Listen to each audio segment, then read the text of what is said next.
Thank you. Everyone can please be seated. Ladies and gentlemen, welcome back. The council acknowledges the presence of the jury. Yes, Your Honor. Yes, Your Honor. Okay. Let's just get right back into it. Thank you guys for coming back so promptly. We really appreciate it. We are doing our best to make the breaks as short as possible. I know sometimes they can get kind of long. Unfortunately, there are a various amount of things we have to do outside of your presence. Counsel, are you ready to continue? You are, Judge. Okay, go ahead. Thank you for your time again, Detective. We just have a few more questions for you. I want to ask you about a question about an uncontrolled intersection. If I use that term, are you understanding it the same as I am, which is an intersection with no lights and no stop signs? Correct. Yes. Okay. Generally, are there circumstances in which a vehicle making a left turn at an uncontrolled intersection can have the right of way over a vehicle going straight through the intersection? Generally speaking, a vehicle that's turning left is safe to do so, as you guys may have done. When you drive, is the vehicle that it's or vehicles or vehicle that's approaching you is at a distance where it's safe for you to make a safe left turn.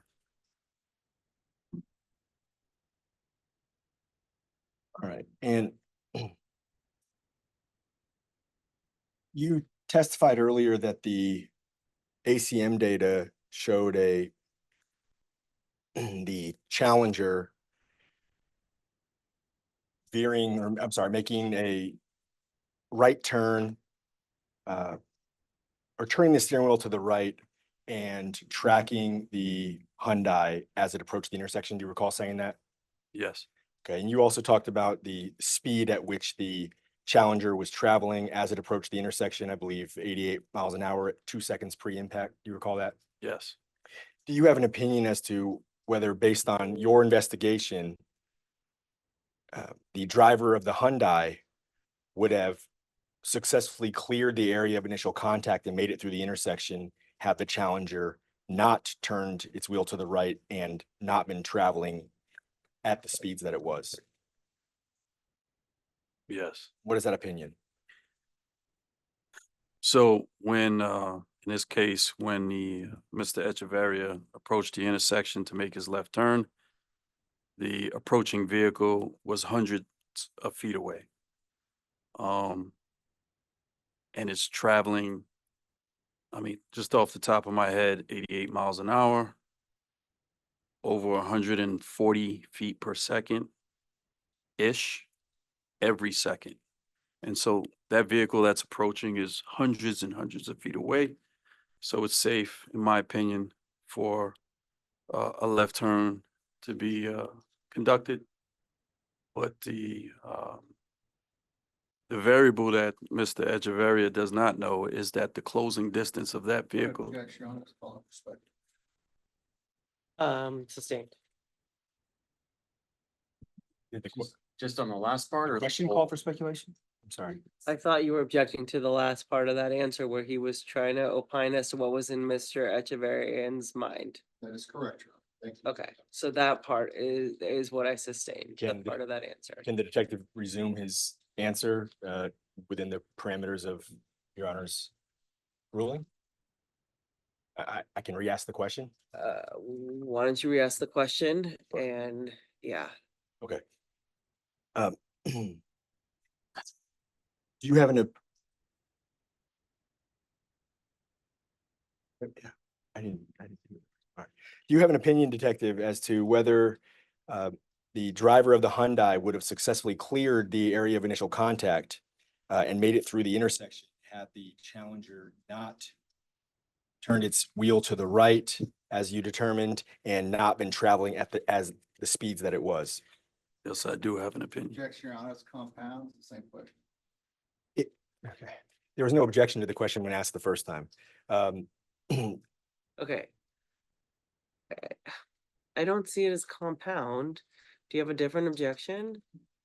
And he's already been instructed that he's not, and by that I mean the detective has already been instructed that he's not to answer it with what he believed to be in Mr. Echevarrian's mind or thought process. Okay, as long as. Okay, you can't speculate as to what you believe Mr. Echevarria thought, Understood. And okay? the question didn't request that in the slightest. So beyond that, do you have an objection, Mr. Johnson? You stated it properly, Your Honor. I don't want the detective to speculate as to what Mr. Echevarria was thinking. That was the Okay. purpose of my objection. I understand. The question didn't ask that, but the answer did. Thank you. May I re-ask the question? Please. All right. Earlier you testified that about 1.7 seconds pre-impact, the ACM for the Challenger showed that the wheel was turned, I believe it was 114 degrees to the right. Is that correct? Yes, 13. 113 degrees to the right? Is that correct? That is correct, yes. All right, thank you. And I believe at 2.0 seconds pre-impact, the Challenger was traveling at 88 miles per hour. Is that right? That According is, to the ACM? that is correct. Do you have an opinion based on the investigation you conducted, whether the driver of the Hyundai would have successfully cleared the area of initial contact and made it through the intersection had the Challenger not turned its wheel to the right in the manner we just described and not been traveling at the speeds that it was? I do have an opinion, yes. What is that opinion, Detective? That Mr. Echevarria would have been successful with his left turn. That he would have cleared the intersection? He would have cleared the intersection. And quickly, the ACM for the Hyundai, I believe we established, it showed that the last recording at 0.0 seconds, or I think you said milliseconds before, recorded a speed of 19.26 miles per hour. Is that correct? Yes, sir. So that's just the very last second or right before impact when that speed is recorded. Is that correct? Yes, sir.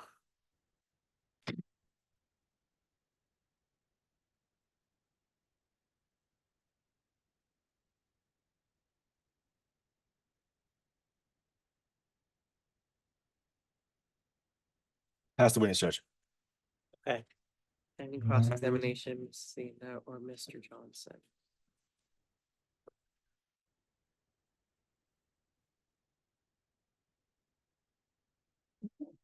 Good afternoon, Detective. How are you doing today? Good. So, Good. My name is Stephanie Zinna. I represent Marvin Collins. I just have a few questions for you. I'll be brief.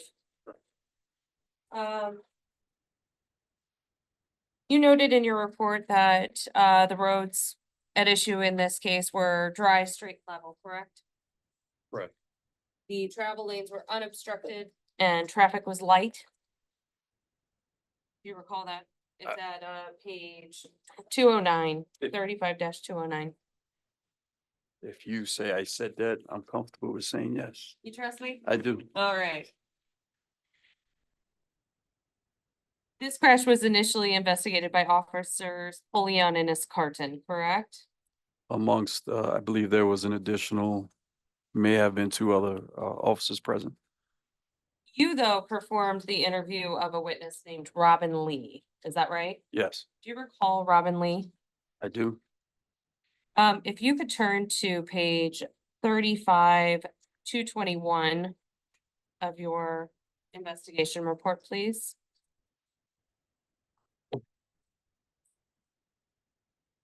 I'm looking at the bottom, okay. It's page 17 of your report, if that helps you. Yeah, it does. Not a problem.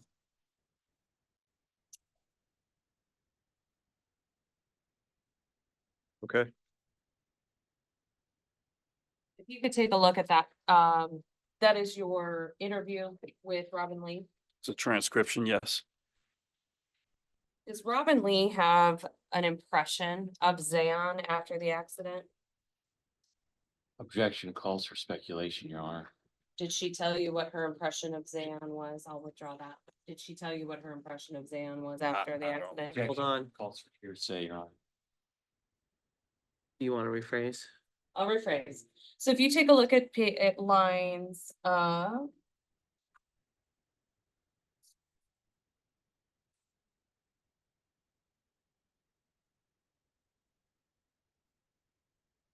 you take a look at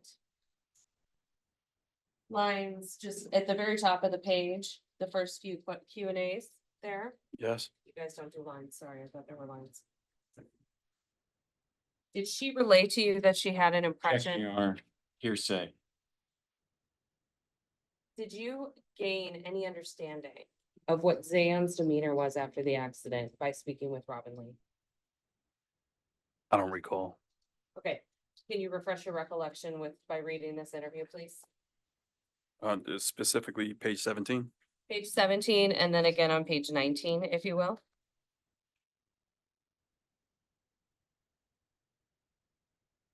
17 and 19.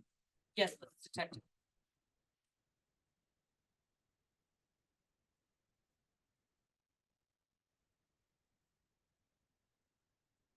Okay. Do you recall my original question, detective? No. No. Sorry. Okay. Did you form any impressions of Zaon after speaking with Miss Robin Lee? Did I form any impressions? I just listened. I don't, I got my cop hat on and I don't know that I formulated an opinion at that point. It was an ongoing interview. So I don't know if at that point I came to some type of impression. Sure. With the information that Robin Lee was giving you, though, did you come to any conclusions or any opinions on how Zaon reacted to this crash? Oh, yeah. Well, he was in shock. It reads, and he was, I guess, it would be safe to say that the gravity of the circumstances are he's starting to realize what's happened. Thank you, detective. Now, when you talked about him tracking right and following the path of the Hyundai, did you find any evidence that that was an intentional move or was it just an evasive move? It's common, It's common. very common. Okay, very common. Target fixation is what we call it in our business. And if I could elaborate, and I don't know if this is a good example for some of the jury, but you see it in NASCAR all the time. The move is to go opposite of the direction the vehicle is going, and that's how they avoid these crashes. What we do as in the investigations that we see is it's common for somebody to get fixated and you just start turning the wheel towards where your head is looking, is how it's explained. Thank you. Did you determine the reaction time that Zaon had to implementing the brakes when Eric started to make the turn? I'm not sure. Okay. I don't recall. I think you determined in your report that Eric began the turn at T-minus 2.5 seconds. If you want to go back to it. Yes. Page you're referring to?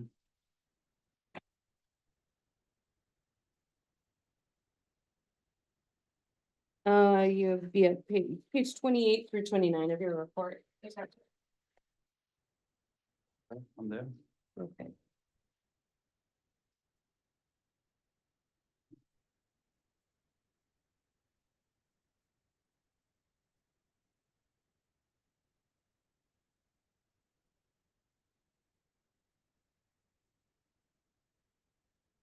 And did you determine that Eric began his turn at T-minus 2.5 seconds from the crash data? We say, Mr. Echevarria? Yes.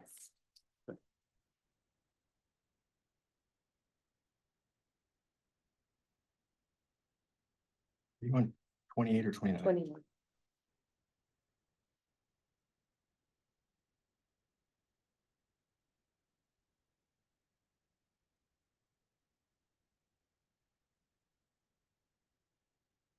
Your question is Did Mr. Echevarria begin the turn at 2.5 seconds?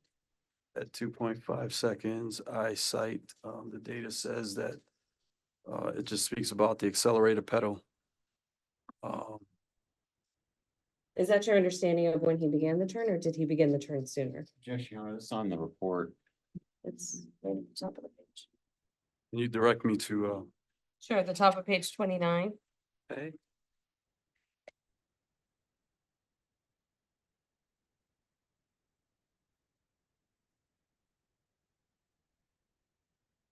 Jack, there's nothing in the report as to when Eric would have, That is, his turn, Your Honor.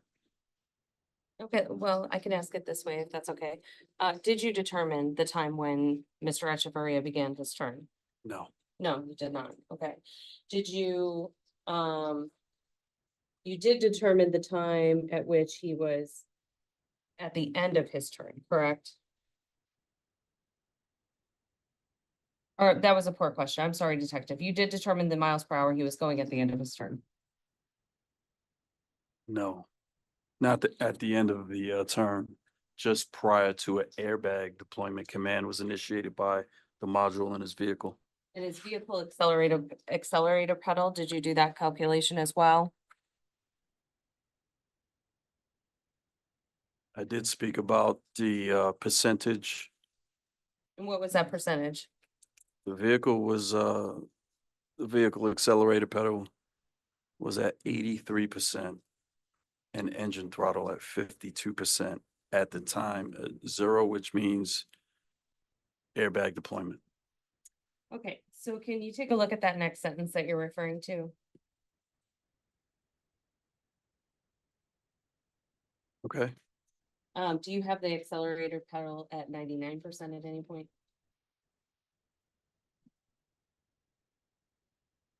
yes. And what does that mean?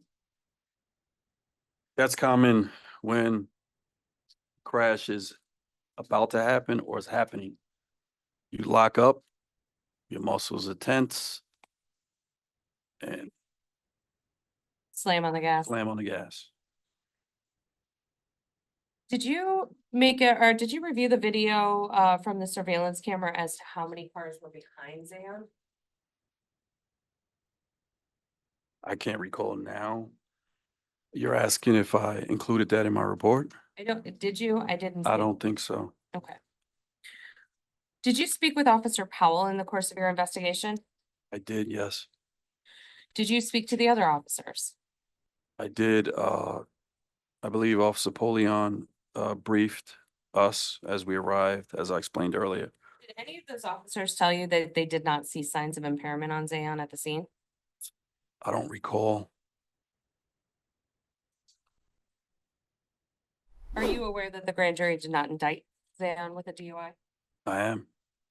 And how did you become aware of that? So part of my case management, I mean, I have a bunch of cases and we track the progression because once an arrest is made, the case is turned over to the prosecution and they take the case forward. And part of my case management and tracking my cases, I have to track adjudications and the result of what the case was before I close it out. Do you know why the grand jury did not indict Zaon? Objection calls for speculation, Your Honor. I asked you, you know. I It's don't. just a yes or no. Did he say no? He It- said, I don't know. Okay, thanks. Sorry. Thank you, officer. Now, we talked about the jar found in Zaon's, in the car, correct? Yes, Can you turn in that same exhibit, or you don't have the exhibit in front of you? Can you grab that book behind you? left With or right? exhibit, I don't know, whichever one has exhibit 35.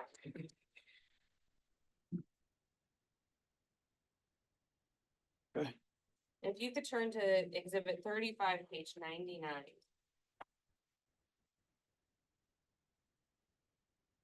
Okay. And do you recognize this document, Detective? Toxicology, is it the toxicology analysis? Of what? Is that the page you're referring to? Yes. Okay, and your question, please? Do you know what this is referring to? Toxicology, Of what? of the green leafy substance. And what were the results?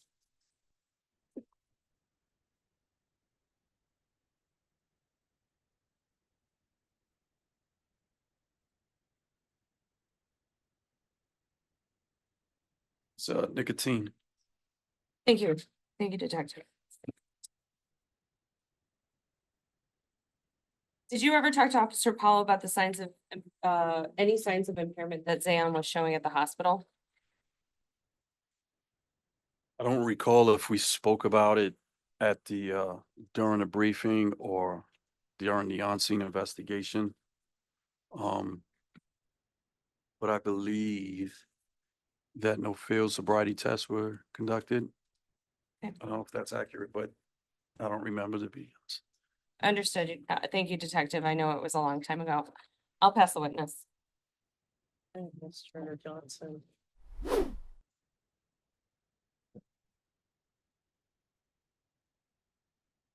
Can I get out of the box? I'm not on top of the witness. Yeah, I don't have any problem with that.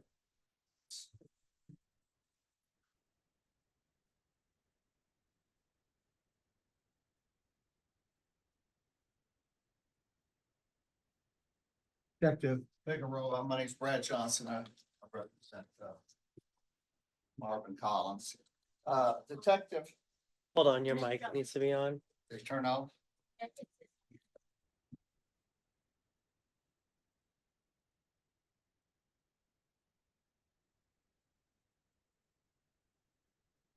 Working. Okay, thanks. All right, you hear me okay? All right, you were the case agent on this particular matter? Yes. Is that the terminology you use? Yes. All right, in your report, page 2, there's a list of Las Vegas Metro Police Department personnel.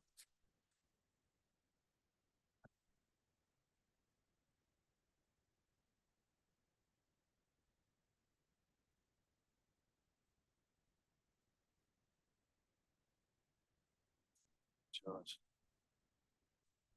Okay, what do you got? You want to use my copy there? Sure.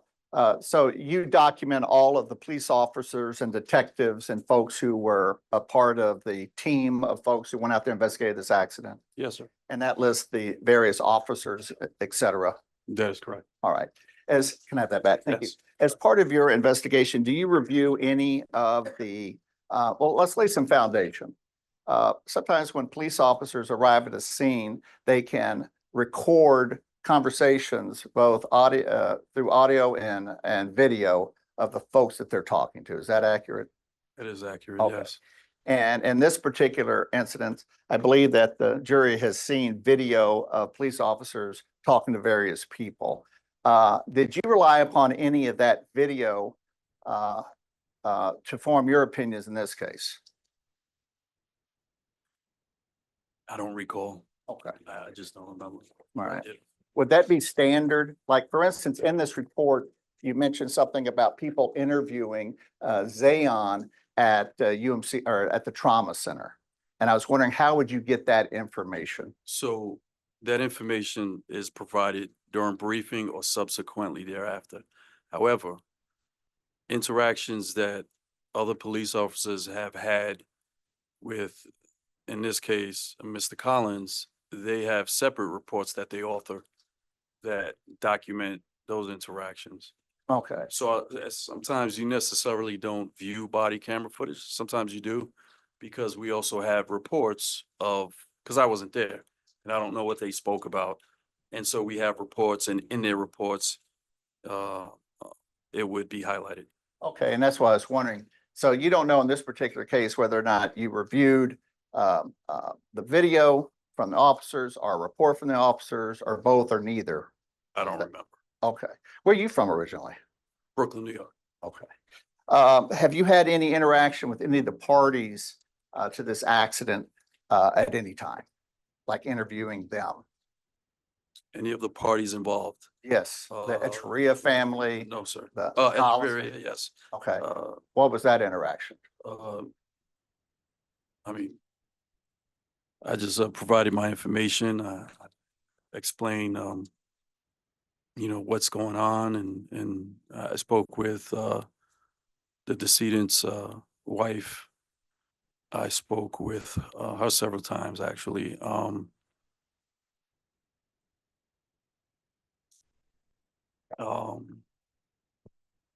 The witness, I don't recall any others. Okay, you said the witness. Who's the witness? The young lady that I interviewed. Okay, but I'm getting back to, and maybe this is part of your investigation, you did interact with the Echevarria family, correct? I did, yes. Were they at the scene of the accident when you arrived?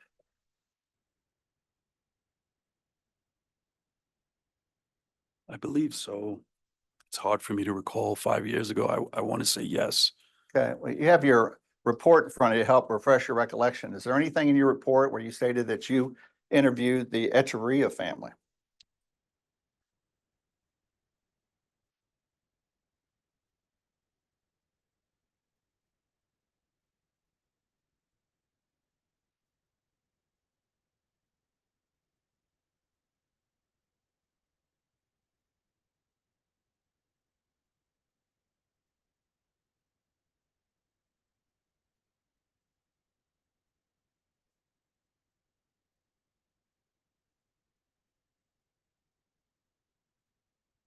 So, You don't believe so, correct? right. I believe the only interview that's referenced in that report is the one referenced by Mrs. Zinna, Yes. the eyewitness.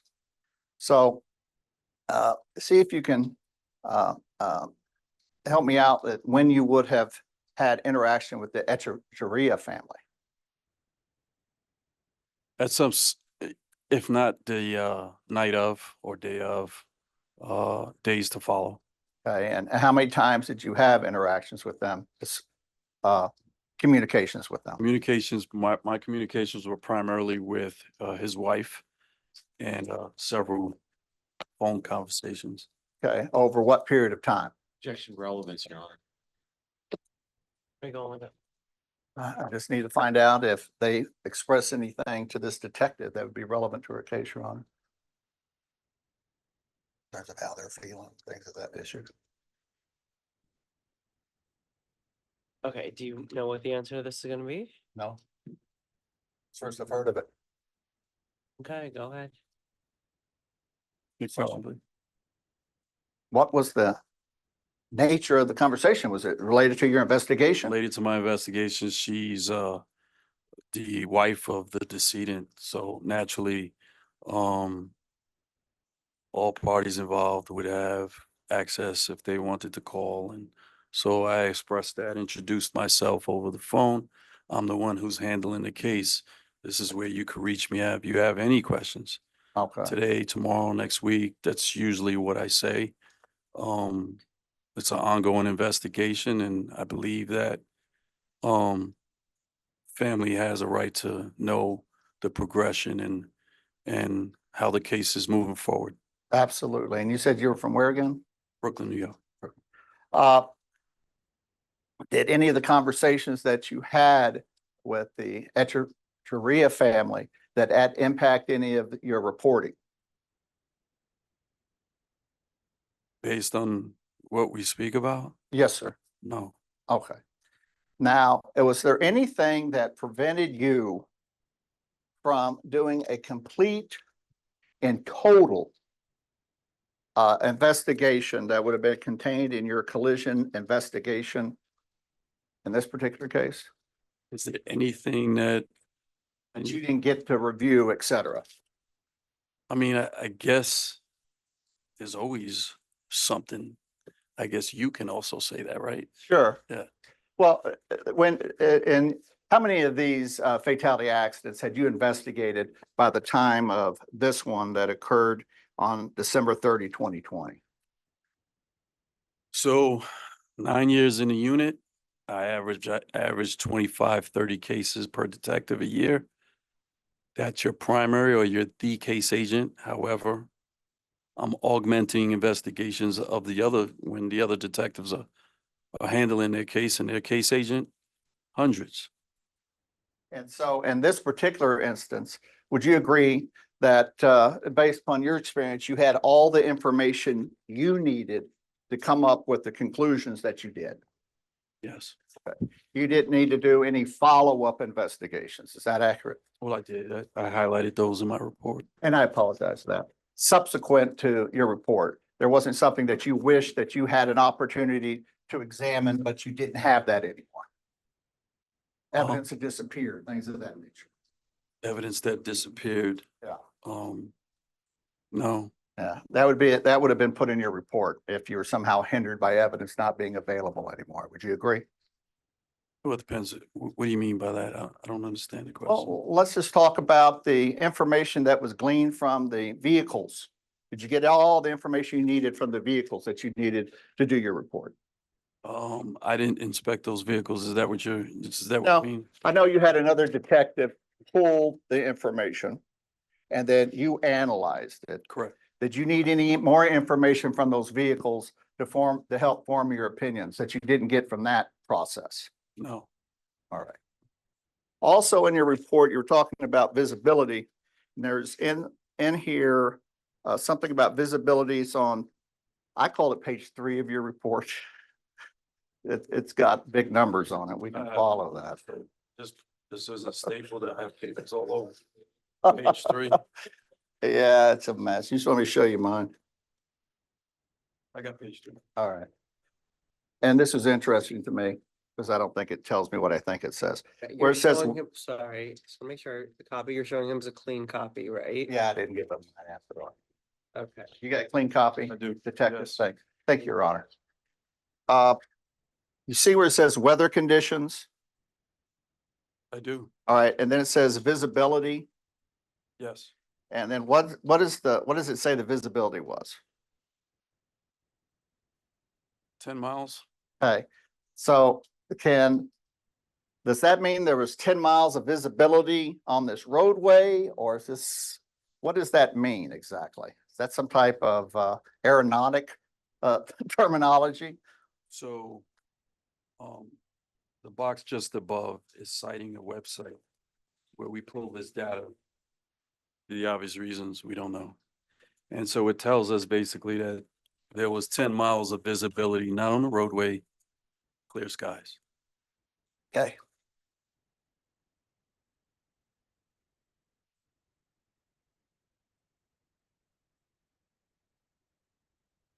Thank you, sir. I have no further questions, Your Honor. Okay, anything additional? Plaintiff's counsel. Briefly, Judge, thank you.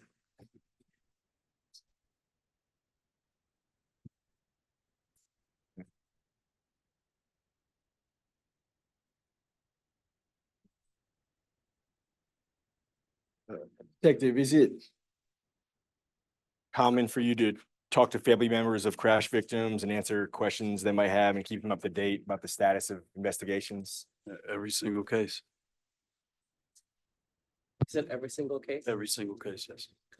Anything unusual or abnormal about your interactions with the Echevarria family in this case? Anything, no, I mean, you empathize. So, if I had a family member, or God forbid, my family involved, I would want them to have access to the investigator and have their questions answered. They deserve it and they have a right to know.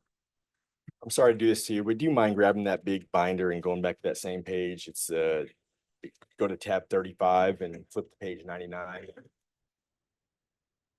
What was it again? Yeah, it's tab 35, page 99.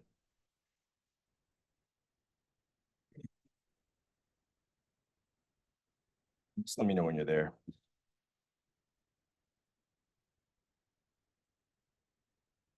I'm there. All right. And would you agree with me that this is Las Vegas Metro's, the forensic lab's report of examination of, it's called seized drugs. Do you see that? I do. All right. And you were asked on cross-examination about one of the notes here, which identifies the item that was seized as nicotine. Do you see that? I do. And the description of it is a green, black, brown plant material. Do you see that right next to it? I do. All right. And next to nicotine, do you see where it says nicotine, comma, tetrahydrocannabinol? You see that? I do. Do you understand that to be THC? I do. All right. And Yes. do you understand that to be marijuana? Yes.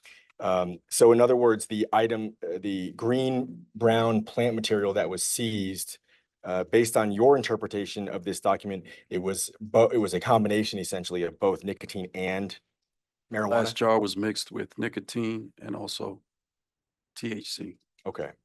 And actually, in the table beneath that, it looks like there were also pieces of brown paper and twigs that were within that jar. Is that accurate? Yes. Okay. All right. You can leave it there. You can go ahead and close it. I don't have to ask you anything further on it, but I appreciate you looking at that with me. You recommended to those in charge of prosecuting or those making determinations about pressing charges that Mr. Collins should be charged with reckless driving as a result of this crash. Is that right? Yes. And was that decision to recommend the charge of reckless driving based upon the speed at which he was traveling? Yes. And is it still your opinion that the high rate of speed at which Mr. Collins was traveling was the cause of this crash? Yes. Nothing further, Judge. Thank you. Any additional defense? Just briefly, and I apologize, Detective, can you go back to 350099? Is that- That's the toxicology.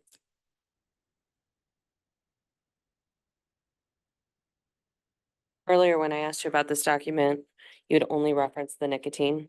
How many grams of THC were found? Looks like 0.004. I'm sorry, try that. Can you take a closer look for me, just so we're not going back and forth all day? Looks like 0.004. What's the number before that? That's 0.067. 0.067 grams. Do you know how much that is? No. It's not a lot. No. Very, very minimal, yeah? Oh, yeah. Okay, nothing further. I have nothing on it. Thank you. Anything additional, counsel? Nothing further, Judge. Thank you. Okay, any questions for this witness from any of the jurors? Please write your question, one question per sheet, and your juror number on the top of the page. Counsel, please come up. And it's okay to keep writing if you have questions.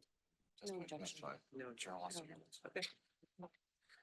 Okay, thank you very much, ladies and gentlemen. I'm gonna ask questions exactly as written, okay? Sure. So, Detective Figueroa mentioned that the left turn was almost completed. Was this based on where the AIC was located on the street? No, it was prior to, so when I mentioned completed, vehicles turning left, as that wheel is straightened out to now continue straight, that is the completion of that left turn. The next one, was there anything in your analysis of the vehicle data that shows the Hyundai's brakes were engaged after it made the left turn? I would have to refer to my report. I don't, if I can. Do you wanna look at your Yeah, report? to answer. Yeah, go ahead. I don't have it. Oh, Hey, Joe, sorry. It's exhibit 35. Oh, very fine.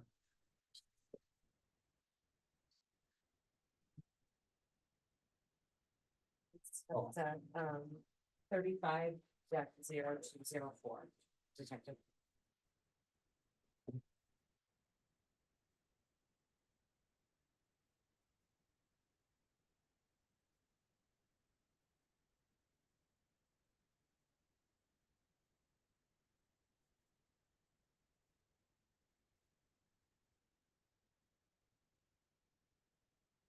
What page? Sorry.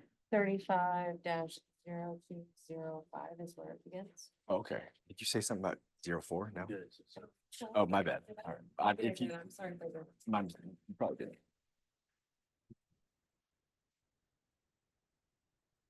But there's not a particular page in the report that you're. I'm gonna referring read to the right now. question again. Yes, No. please. Okay, so the question, if you wanna open up your report, I'll read it after you got your report opened. I do.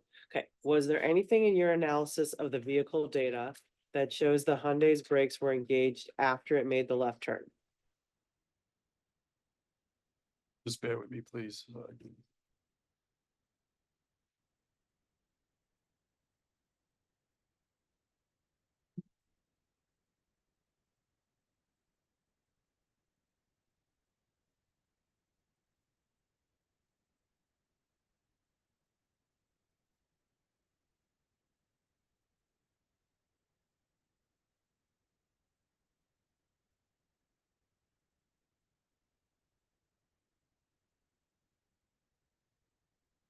Data indicates that the vehicle brakes were not applied. Okay, and the next question, what is the procedure for performing sobriety tests when head injuries are present or possible? If a head injury is believed to be involved, part of the field sobriety test, they do a HGN test. That's where you see sometimes on the side of the road, the officer's moving a stimulus, which could be a finger or a pen. And the jerking of the eyes would kind of indicate that if there was a head injury. And at that time, me personally, if I'm conducting that test, I would not use that, the result of that HGN test because of that head injury. I can't speak for the officer who did the test. Okay. Plaintiffs' counsel, do you have any more questions based on those questions? I just briefly, Judge.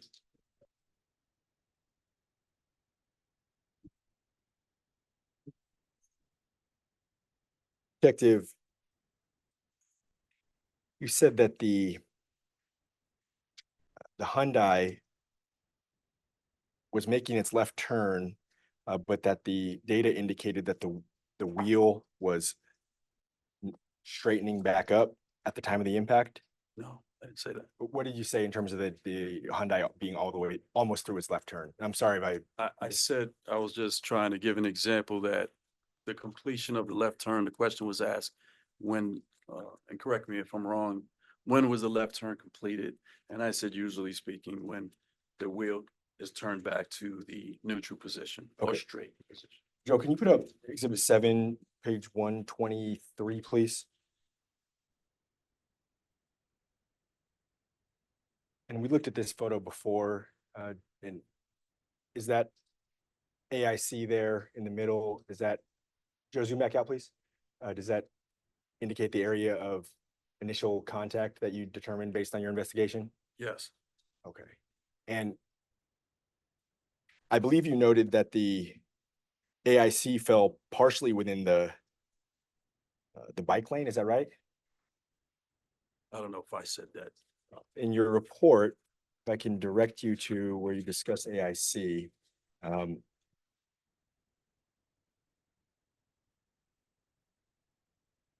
Yeah, page 7 of your report, or Bates number 211.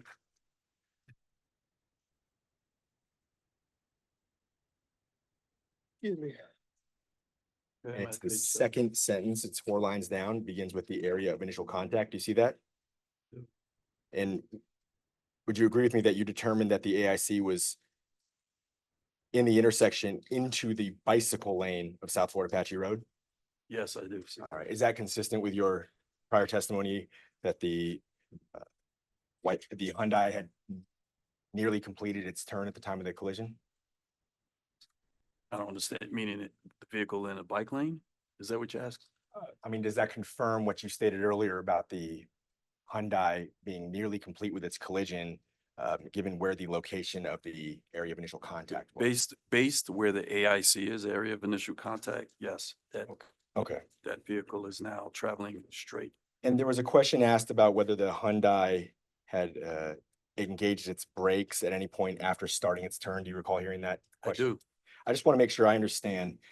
So once the Hyundai started moving forward, accelerating forward and making its left turn, the ACM data confirms that it never applied its brakes at any point prior to the collision. Is that correct? I don't have the CDR report. That's the report that the module, the software translates the data into a readable report. But in the explanation of the download, or the image, I should say, it's not in there. Is that, when you say it's not in there, what's not in there? Meaning I didn't put the fact that if it was recorded, had a brake application been applied, or if there was a signal on the application of brakes in the data, it would have been in my report. Does that make sense? So if the brakes had been applied by the Hyundai after it started its left turn, you would have included that in your report, Correct. but you did the- not do so. But the section where that's addressed in my report is not 100% the data. Those CDR reports are very extensive, if that makes sense.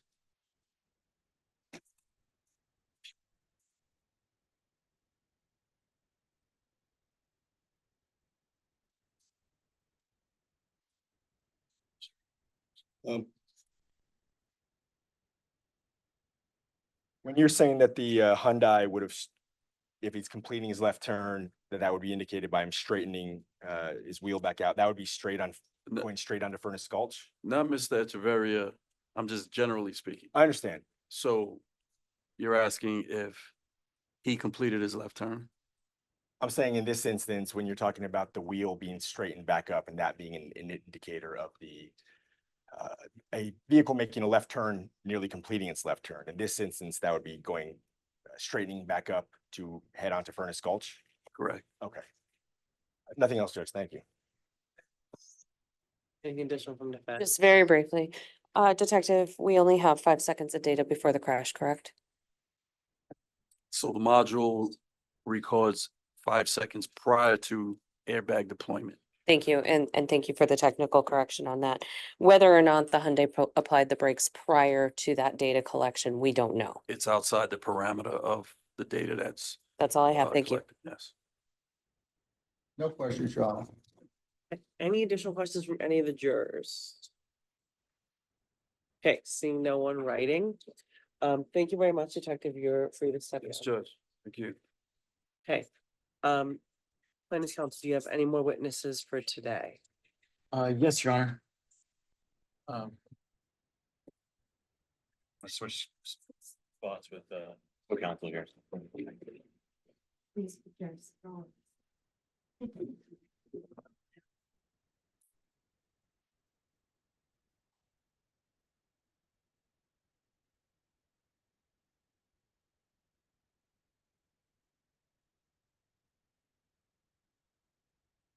Plaintiff calls Dr. Eugenia Larmore.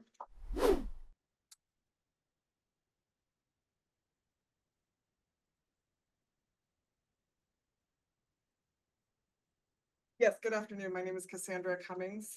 Ladah Law.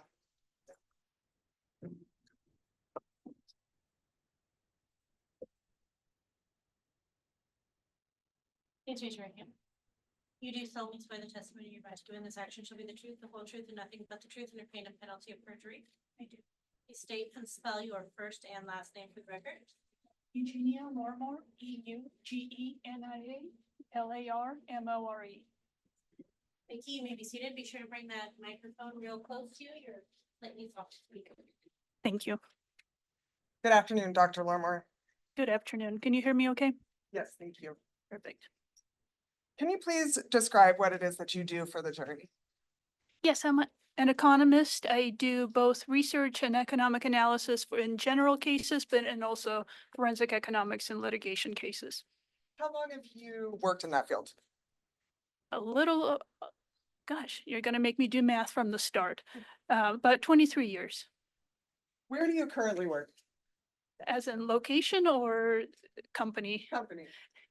EK Economic Consultants. It's a consulting company that I own. How long have you owned EK Economic? Since 2010. Can you just go over briefly your educational background? Yes, I have an undergraduate degree in international business and marketing with a minor in economics from University of Nevada, Reno. I have a master's degree in business administration also from UNR. And then finally, I have a doctorate in economics, again from UNR. When did you receive your doctorate? 2016. Can you briefly describe what it is that you do on a day-to-day basis with your firm? Yes, as I mentioned, there's really two separate fields that I work in. They're both economics, but just different application of economics. One is non-litigation, where I do research in the real estate industry, businesses, feasibility studies. I really collect quite a bit of data and I analyze it for non-litigation purposes. And then there's, of course, what brings me here today is the litigation side of things, where I calculate damages in litigation-related cases. Are you able to estimate on average the percentage of your business time that you spend on real estate and economic analysis versus time you spend for litigation purposes? It really varies by year. Some of my non-litigation work is for the government and some of those are large projects, but about 30 to 40% non-litigation and the rest is litigation. And in your litigation work, are you retained by both plaintiffs and defendants? Yes, I'm quite even on my both being on the plaintiff and defense sides. Can you estimate the percentage for plaintiff versus percentage for defendant? Yes, 49% in some rounding on the defense, a little less than 51% on plaintiff. Have you been qualified as an expert by courts as an economist in personal injury or wrongful death cases before? Yes, federal and local courts. Have you ever been excluded by a court of law as an economist in personal injury or wrongful death cases? I have not. Were you retained by Ladah law firm in this particular case? I was. And what were you retained to do? To estimate damages related to the death of Eric Sr. and his household. And were you able to complete those tasks that you were retained to do? I was. What types of damages were you asked to estimate for this case? The typical damages that we estimate for wrongful death cases, that includes the loss of probable support. So the amount of money that the decedent would have generated for his family, had he not passed, or he or she, I'm speaking generally. Household services, again, the household services that the decedent would have performed that would have benefited the remaining family. And in this case, there's also a loss of economic damages due to the plaintiff's spouse, a claim that she's unable to work. What sources did you review to complete the tasks that you were retained to do for this case? There's quite a bit of data that was provided to me that was plaintiff specific. I had tax returns, I had earnings for both Eric Sr. and his spouse, Anne Marie. I had, I had Eric Sr.'s work file, and then there's quite a bit of statistical information that I also used. Did you review any deposition testimony to prepare estimates in this case? I did. I reviewed Anne Marie's deposition, Eric Sr.'s spouse. And you talked about 3 categories of damages for this case: the loss of probable support, loss of the value of household services, and loss of earnings for Anne Marie. So I'm going to take you through those sort of category by category. So let's start with loss of probable support. What documents did you rely upon to evaluate the loss of probable support? Primarily the earnings by the decedent prior to his death. I had his, as I mentioned, there's tax returns and there's an employment file that told me what his earnings were. There's also, and then there's, as I mentioned, there's quite a bit of statistical data. Did you have all the data you needed to complete the task that you were retained to do as it relates to determining the loss of probable support? Objection, relevance. We've already stipulated to this amount. Okay, you want to just make a record right now as to your stipulation, and then we can maybe modify this testimony going forward? Because I don't think we've made any kind of, have we? We might have the wrong measure of damages. I apologize. Okay, Sorry, Dr. Larmore. Oh. That was my mistake.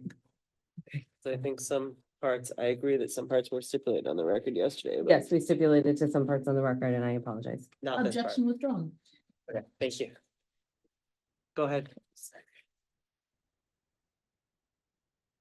Just to back up really quick, did you have all the data you needed to complete the task of determining the loss of probable support in this case? I did. What was your first step in calculating the loss of probable support? First, as I mentioned, I gather the information I will need. I will need information about Eric Senior's household, dates of birth, and then as much earning information as I have as is available. And so the information collection was the first step. And did you calculate, you mentioned dates of birth. How did you use that information to reach your opinions as it relates to loss of probable support? This is a very important first step in that we're calculating the loss to the household of the decedent. We have to make sure that the persons in the household, in this case, we have Anne Marie, who is the spouse, and we had Eric Jr., who is the son. We have to make sure that this decedent would not have outlived his heirs. Otherwise, if, for example, Anne Marie was statistically going to precede Eric Sr. in death, then that loss would have ended at her death, not at his statistical, not what actually happened. We're looking at what would have happened had he continued living.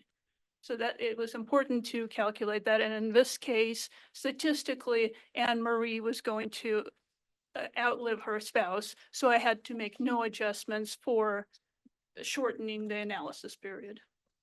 Did you calculate the remaining life expectancy for Eric Sr.? I did. And what was that number in your calculation?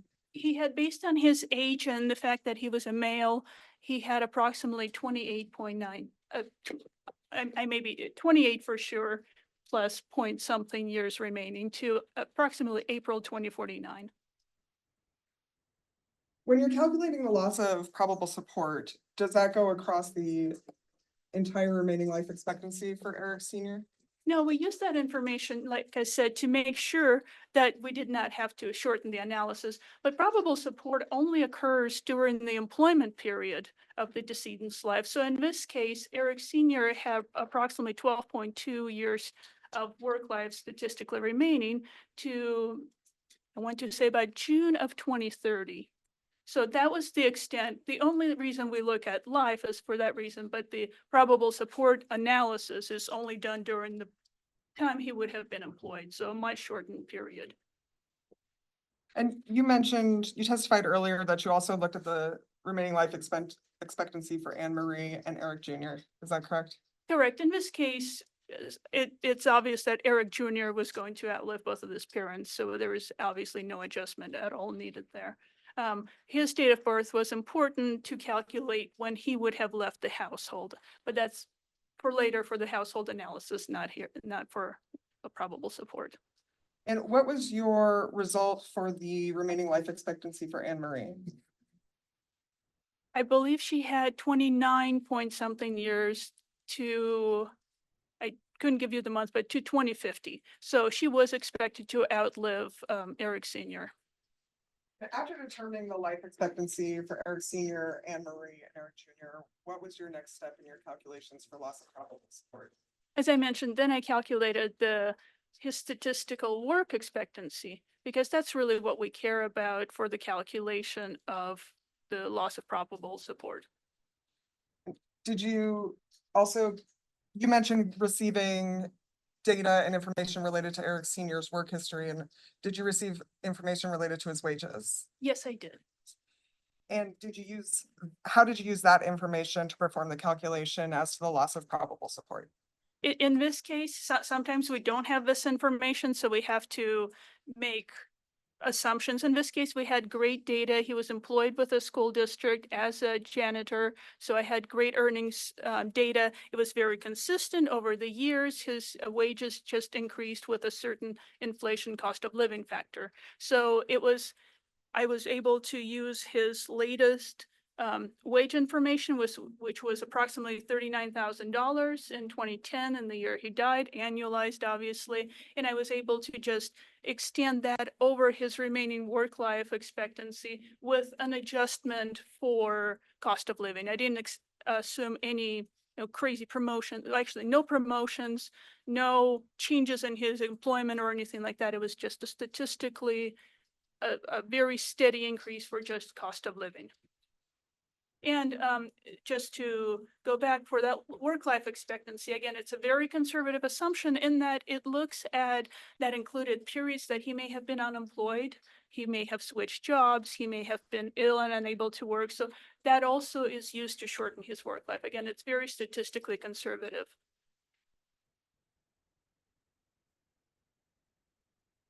In performing your calculation with respect to the loss of probable support, did you also evaluate whether Eric Senior received any benefits through his employment? He did, and that information was also reflected in his employment information and in his tax returns. So again, I calculated the loss of benefits to his household using that actual information with only increases again for those costs of living. After determining the anticipated loss of earnings, what is the next step in your calculation to reach the final number for the loss of probable support? Well, there's two more steps. So what I've been talking about is we calculated how much Eric Senior would have earned over his expected remainder of his work had he not passed. Well, that's not the loss to his family because he would have consumed a portion that for himself. He would have bought his own food, his own clothes. That's because he's no longer able to do that. That's not a loss to the family. So we have to make an adjustment for what we would call personal consumption. And so we have great statistical data again on what, in this case, a male with corresponding to the decedent's various age periods, his household income, and whether he has it's either him and his person household or him, his spouse, and Eric Jr. for certain periods, 3-person household. So we look at that data and we calculate the consumption factor, which ranged from about 19 to 27%. So that amount, that ratio is taken out from his expected earnings. In your calculations as it goes to expected earnings, is there any geographical data or geographically specific data that you review in making those calculations? Not necessarily for household service, there's an adjustment that I will make. In this case, the geographic data is already reflected because we're using his actual earnings, which were paid by the school district. So it reflects the Clark County area. Were there any other adjustments you had to make to determine the final number for the loss of probable support? Yes, finally, we have to discount the loss to present value. Eric Senior, a portion of his earnings would have been made in the future. So starting from today's date through the expected work life expectancy in 2033, I believe. Now I'm getting confused, but through his expected life expectancy. So those future payments would have occurred annually. If the plaintiffs are successful and they receive an award in this case, they will get a lump sum today or at the end of the trial period. So if they invested that lump sum, they'd be able to receive interest and exceed the amount that Eric Senior would have actually earned for his family. We need to take that interest out and by creating a discount rate to bring those numbers to present value. So I applied a present value calculation to reduce the future amounts to present. What sources do you use or data do you use to determine the present value calculation? I use the returns on bonds and notes, depending on the period, from the Federal Reserve. So the government, if you purchase bonds and notes, you use Federal Reserve. They're the ones that collect and report that data. Have you reviewed the report produced by defendant's expert economist Kevin Kirkendall in this case? I did. I believe there was 2 reports. And in reviewing that report, did Mr. Kirkendall include any opinions with respect to your calculation as to the loss of probable support? He mentioned, I'm sorry, he mentioned that he reviewed my report, but there was there's no rebuttal of that report specifically. So in your opinion, what is the total loss of probable support to Anne Marie and Eric Jr. as a result of Eric Senior's death? $580,000 and $700. I'm rounding to the last two, but $700. Is that opinion stated to a reasonable degree of economic certainty? Yes. Moving on then to the loss of household services. Can you briefly explain to the jury what is included when you discuss household services? Yes, it's a similar idea. What is lost to the household, so to the two remaining members, Anne Marie and Eric Jr., from the decedent's death. We were talking about the wages that he receives in a marketplace. This is services that he would have performed in the household that now need to be replaced. And what we look at is how many hours did the decedent spend performing household services, and what is the wage equivalent for those services? So what do we as a society value those services at by paying the wages to the people who perform those services? Where do you get the information with respect to what people are paid for the services that you include in household services? There's a publication called Dollar Value of the Day that provides that information. They pull the information from the U.S. Census or the Bureau of Labor Statistics. It's the U.S. Department of U.S. Bureau of Labor Statistics, and it's called the Occupational Wages Survey, and they provide wage information for various occupations, including the ones that, for example, if you do laundry, we look at what are the wages for persons who work in the laundry. If you wash dishes, we look at wages for dishwashers. So there are equivalent wages in the marketplace for household services. When I asked earlier about geographically specific data, you mentioned that comes up more with household services. How does the geographically specific data impact your calculation? Correct. Wages differ by city, by county, by state. The publication I mentioned that provides that wage data, the Dollar Value of the Day, which is based on governmental data, uses data, the differences between the wages in certain areas. And in this case, we have data for the Las Vegas MSA, which is also Clark County. And so we are able to reduce the national wage data that is published by a ratio to get to the Vegas area. In calculating the total for the loss of household services, does your calculation go across the entirety of the remaining life expectancy for Eric Sr.? Yes, but it also makes adjustments for the changes in the lifestyle of the household. So we're looking at what is the age range of a child being present in the household. So we look at Eric Jr. turning 18, Eric Jr. leaving the household, and now Eric Sr. living alone with his wife. We look at his different age ranges. We look at whether he's employed or he is retired. So there's quite a bit of demographic information that we have data for. So we can get pretty specific as to the value and the hours performing those wages.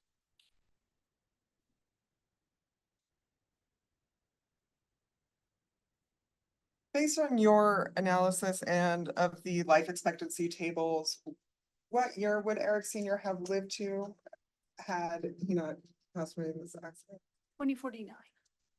And based on your analysis of the life expectancy tables, what year would Anne Marie is expected to live to? Approximately 2050, 50. And based on your review of the life expectancy tables, what year is Eric Jr. expected to live to? I don't think I looked at a specific number. He was obviously expected to outlive both parents, so he wasn't a relevant number as long as he outlived Eric's senior in this case. That's the only relevance to it. You mentioned adjusting the household services numbers based on the circumstances in the home. So did you perform a calculation based on who would have been living at the home at any given time?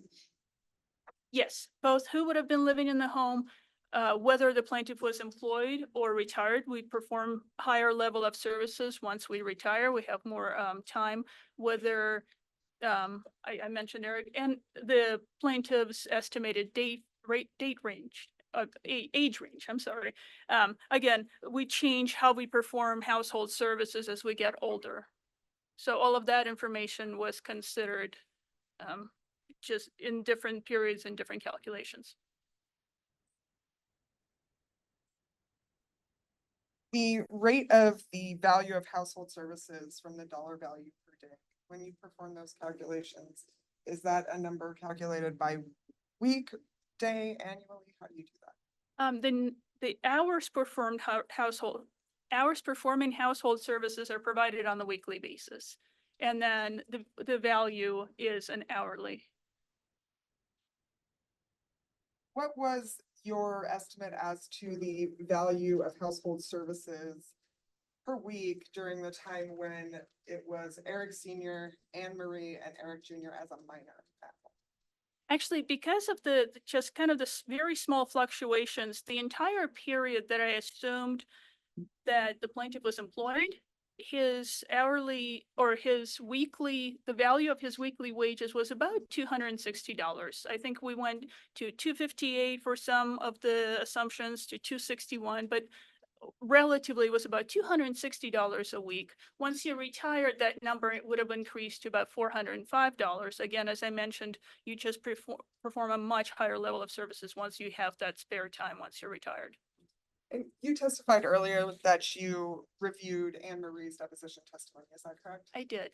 And in your review of that testimony, did Anne Marie provide any insight with respect to the household services that Eric Senior performed? Yes, she did. And did she provide any insight into the amount of time that Eric Senior spent providing household services? She did not, and we usually don't have that information from the spouses. We can get a list of things that were performed, but I know certainly I couldn't tell you how much time my husband spends doing anything, and how much of that is productive time as well. Don't tell him that. Why did you rely upon the statistical data when we have, you had the testimony from Anne Marie? It's very important. First of all, as I said, we don't have good testimony as to the actual hours that what he performed would have equated to in the marketplace.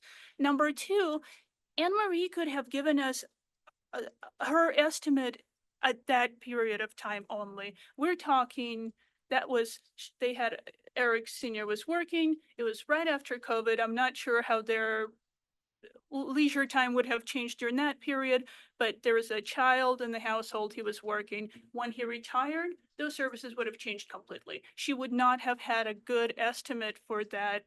Nobody could. So we have great statistical data that we use that provides us supportable information.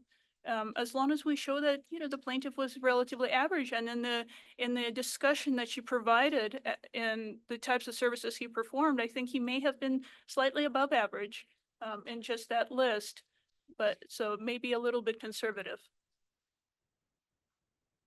In your review of the defense expert Kevin Kirkendall's report, did he provide any opinions as to your opinions related to the loss of household services?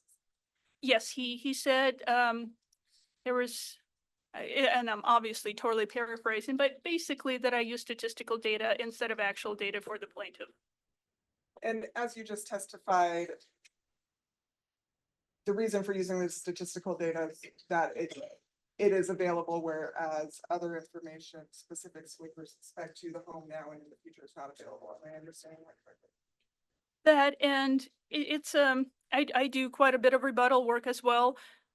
If you base your numbers on the plaintiff said, then in the rebuttal, you said, well, you relied on the plaintiff. How much can we trust the plaintiff? If you rely on statistical data on rebuttal, you say, well, you used statistical.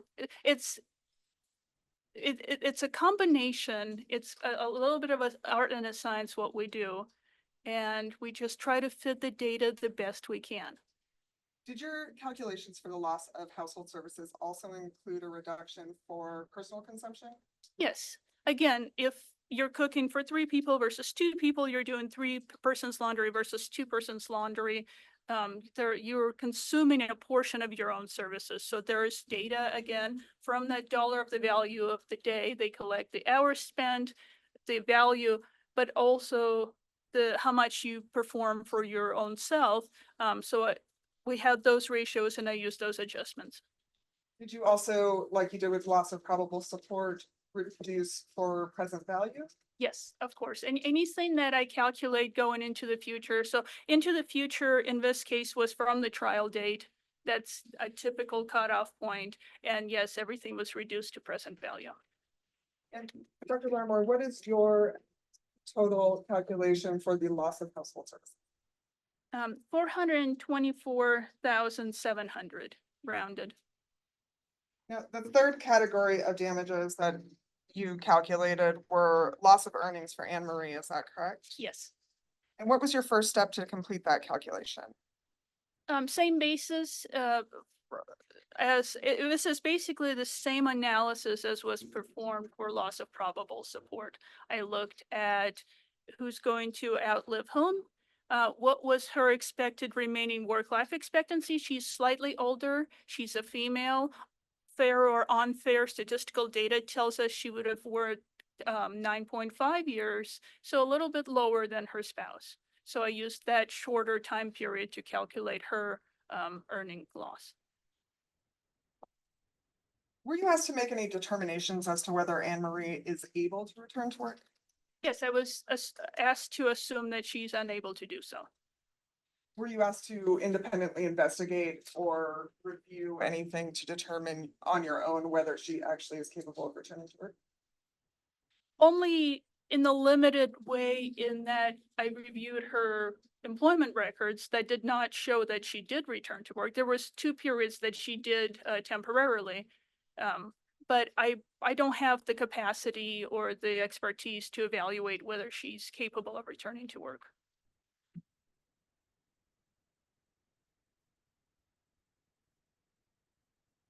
Did your calculation for loss of earnings for Anne Marie include any calculation with respect to benefits?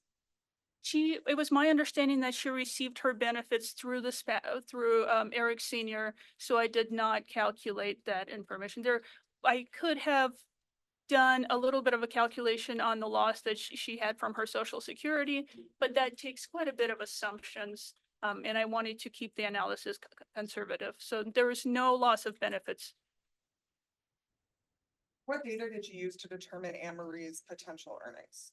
I had her actual historical earnings. So again, as with Eric Senior, I took the historical earnings and I inflated them for cost of living only. Again, no assumptions for any promotions, any job changes, just a very conservative assumption that she would have stayed in the same job, receiving the same wages with just some increases.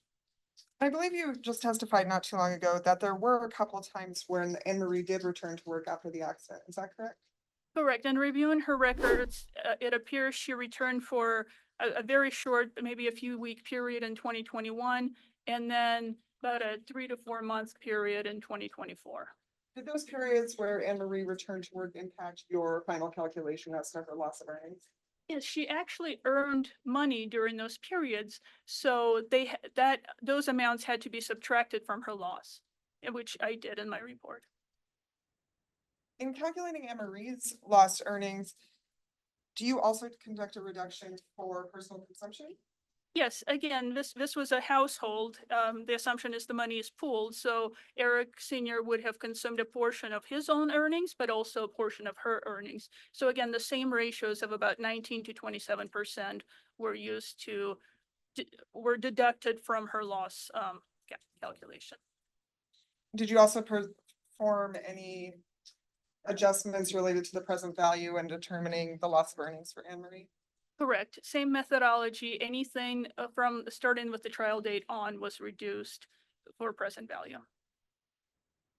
And in your opinion, and based on your calculations, what is your total as to the loss of earnings for Anne Marie?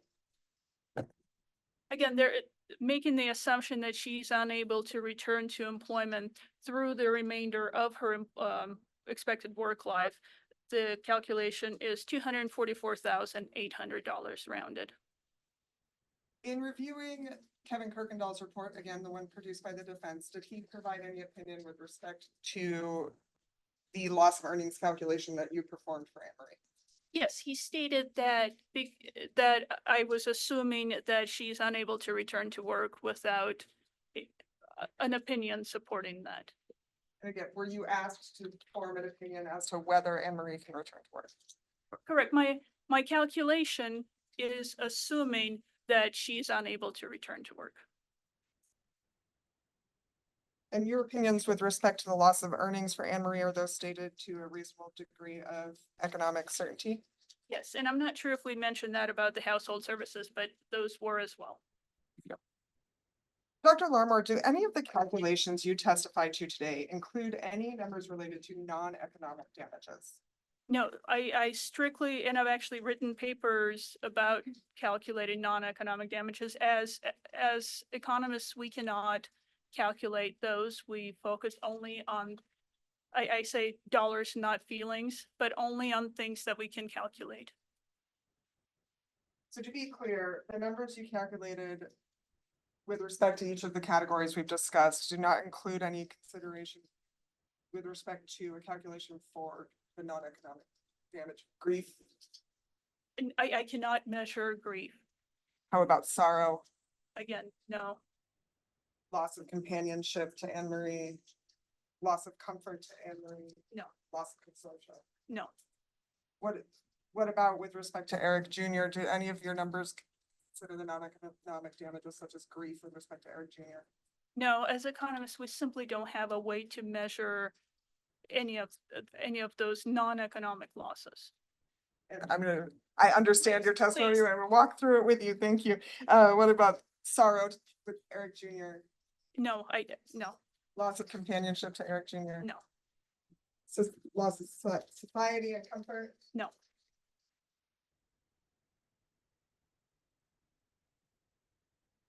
Dr. Larmore, have we discussed everything contained in your opinions with respect to the loss of probable support, loss of household services, and loss of earnings for Anne Marie?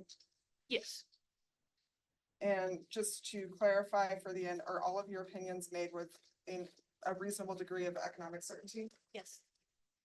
Thank you. I'll pass the witness. Defense, any questions for this witness? Yes.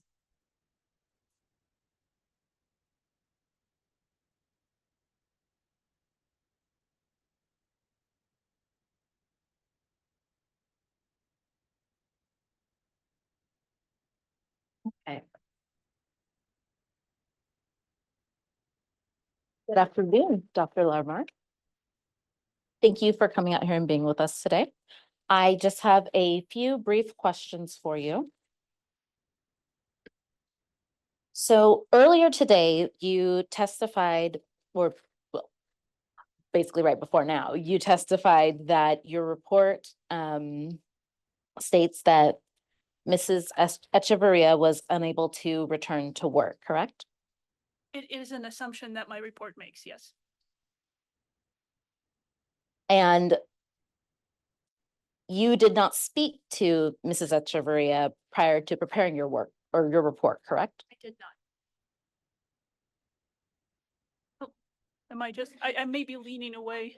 I'm sorry. Not the problem? I got relaxed and started leaning. Mm.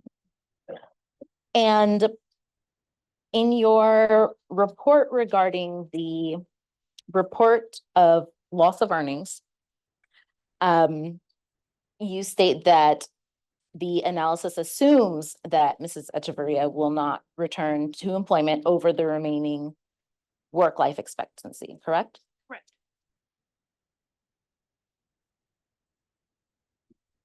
Were you provided with any information at all as to why Mrs. Echevarria was not able or would not be able to return to work?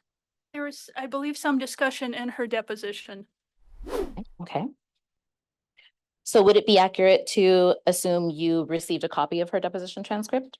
I received it and reviewed it, yes. And in her deposition transcript, Mrs. Echevarria testified that no doctor told her she's unable to work, correct? I did see that, yes. And you issued a second supplemental report regarding loss of earnings after you read her deposition transcript, correct? Correct. And in that report, you stated that your opinions remained unchanged? Correct. Let's see here. And as you sit here today, are you aware of any medical professional that has testified either at deposition or during this trial that Mrs. Echevarria is unable to return to work? I'm not aware of any. Now, I believe in page 1 of your supplemental report regarding still the loss of, let's see, the loss of earnings, you state, and this will be on page 1 of that report if you have it in front of you. I do. The plaintiff's ability to return to employment is outside of the expertise of an economist. It is expected the plaintiff and medical professionals will testify to this inability, correct? Yes. And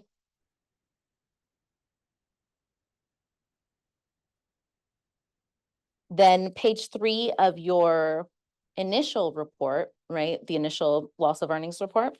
Look up when you get there. I'm there. Perfect. That report states that if Mrs. Echevarria had regained the ability to return to work, a lower loss amount would be determined, correct? Something like that. I'm not sure if that's exactly what it is, but yes. Okay.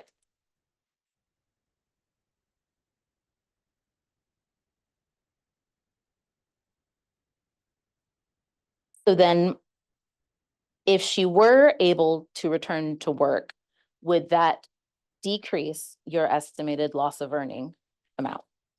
Yes, if found that she was able to return to work for whichever period, it would change my calculation, yes. And without that information,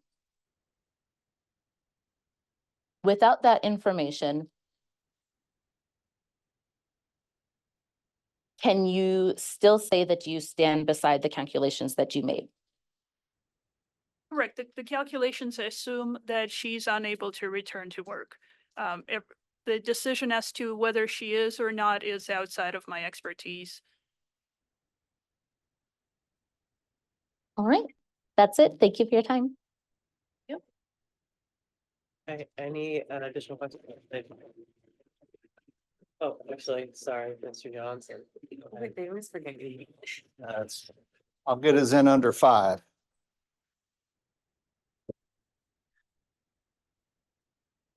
Doctor, what is the weakest part of your opinion as it relates to Mrs. Echevarria's lost wage claim?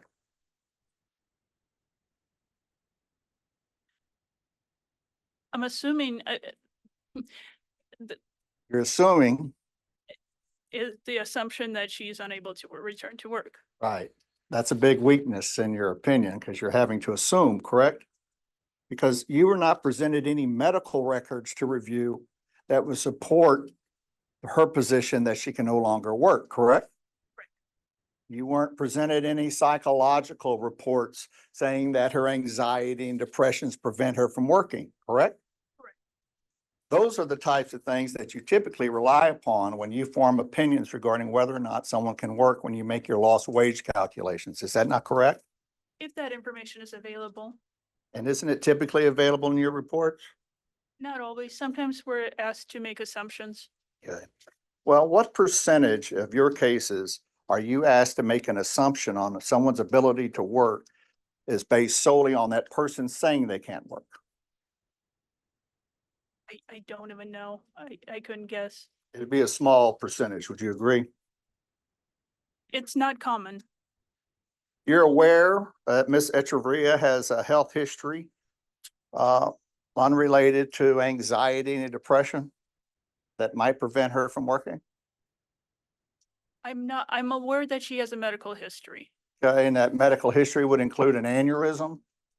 That was mentioned in her deposition, yes. I also believe that in her deposition, she said it was due to stress. The ability to separate that is beyond my expertise. Right. Do you know of any medical experts that are going to state that Mrs. Echevarria's aneurysm is related to our case? I did not see that information. If you did, that would be in your report, correct? Well, that information was provided after my report, but Right, because that information would form a medical basis for your opinion to buttress Mrs. Echevarria's opinion that she can no longer work. Correct? it may or may not have been cited. You think it may or may not have been cited in your report, or may or might not have been cited on a medical record? I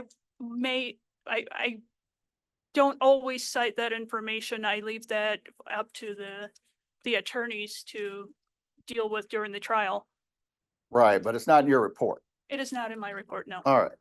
You stated that you are not competent to provide testimony related to an individual's ability to work, correct? Like competent, I don't have the expertise in that, no.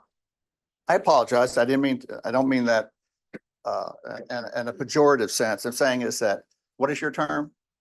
Expertise, I lack their Okay. expertise to do so. You lack the expertise, but you do realize that you're being presented here to this jury as an expert in the area of lost wages in this instance, correct?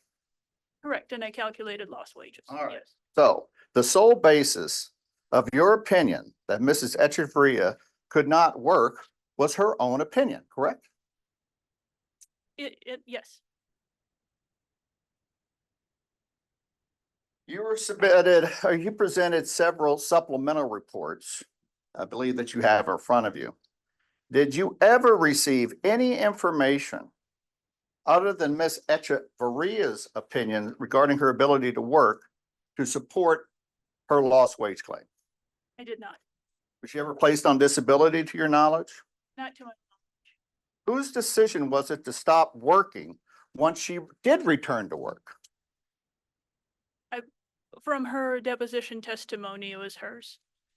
So it wasn't that she was laid off because she could no longer work or she was no longer capable of doing that work. It was her decision to stop working. Is that correct?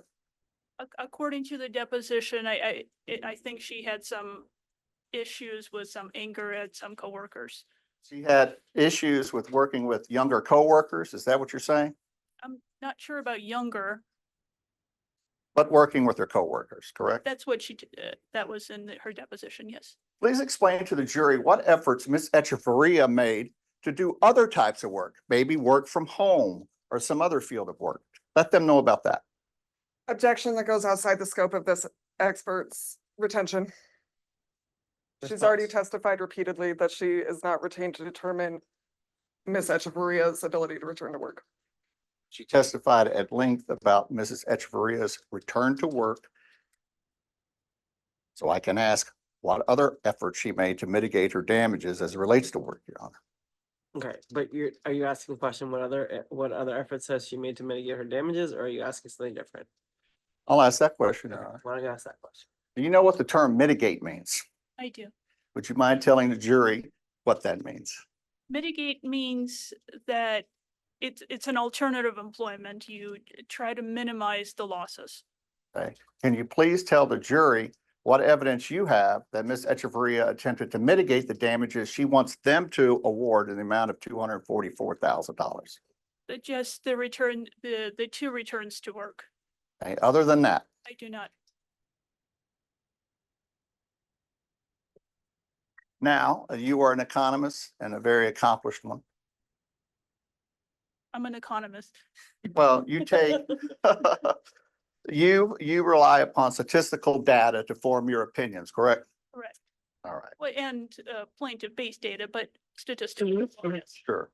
Could you please tell the jury, using your terms, what great statistical data that you use to confirm that Ms. Echevarria can no longer work?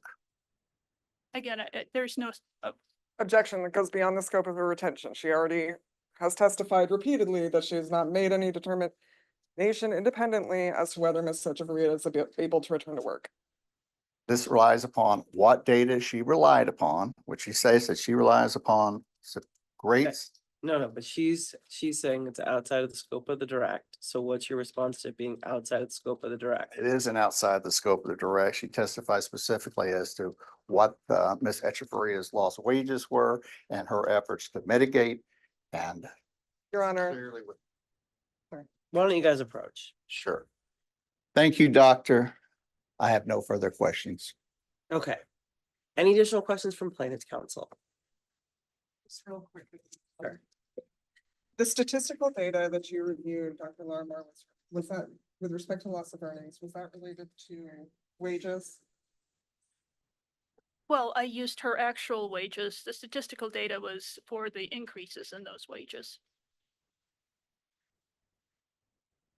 Get closer.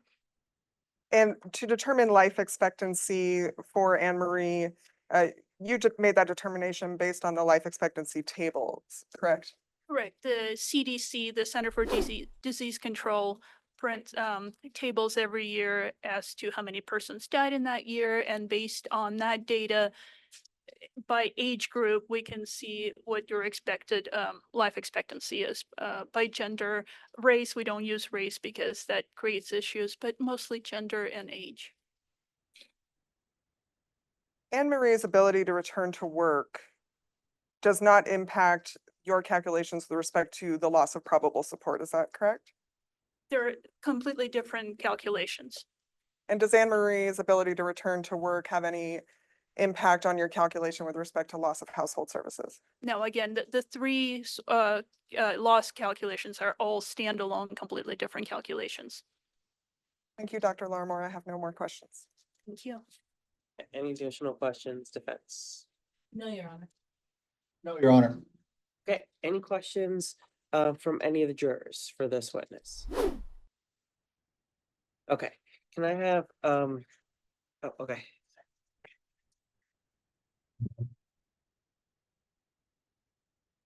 I'm not gonna ask.